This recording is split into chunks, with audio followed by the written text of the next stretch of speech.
Sir আমরা দেখলাম হুমায়ুন কবির যে বাবরি মসজিদ তৈরির জন্য এত কিছু লম্পঝম্প করলেন, তা তৃণমূল তো তাকে দল থেকে বহিষ্কার করে দিল। এই সব সাজানো গোছানো। তৃণমূল আজকে দল থেকে বহিষ্কার করেছে, কালকে আবার তাকে দেখবেন গলায় মালা দিয়ে ফিরিয়ে নিচ্ছে। তৃণমূল একটা দল, তারা আবার শৃঙ্খলা বোধ, তারা আবার সাসপেনশন, এসব নিয়ে আলোচনা করাটাই তো সময় নষ্ট। তাহলে এর এর নেপথ্যে কি কোনো খেলা বা খেলা হচ্ছে ধর্মীয় মৌলবাদকে প্রশ্রয় দেওয়া। আমি তো প্রথম দিন থেকে বলে আসছি, তৃণমূলের লোক হুমায়ুন বলবে বাবরি মসজিদ করবো, কাল শুভেন্দুর লোক বলবে হনুমান মন্দির করবো, এ বলবে হনুমান মন্দির করছো, আমি জগন্নাথ মন্দির করবো, তার মধ্যে জগন্নাথ মন্দির করছো, তা আমি রাম মন্দির করবো। এইভাবে পশ্চিমবঙ্গকে এই জায়গায় যে নামিয়ে আনা যায়, এটা তো আমাদের দুঃস্বপ্নেও ছিল না, কিন্তু সেই জায়গাতে পশ্চিমবঙ্গ নেমে গেছে।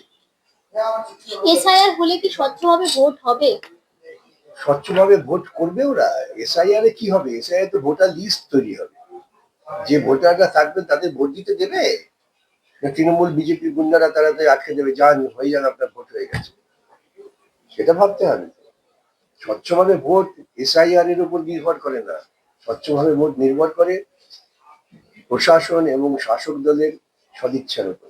আপনাদের যে বাংলা বাঁচাও আন্দোলন যে চলছে সেই সম্পর্কে যদি কিছু বলেন। বাংলাকে তো বাঁচাতেই হবে।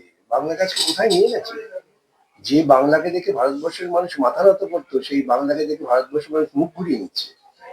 এর থেকে লজ্জাজনক আর কি হতে পারে? সেই জন্য বাংলা বাঁচাও পরিকল্পনা, বাংলা পুনরুজ্জীবন পরিকল্পনা।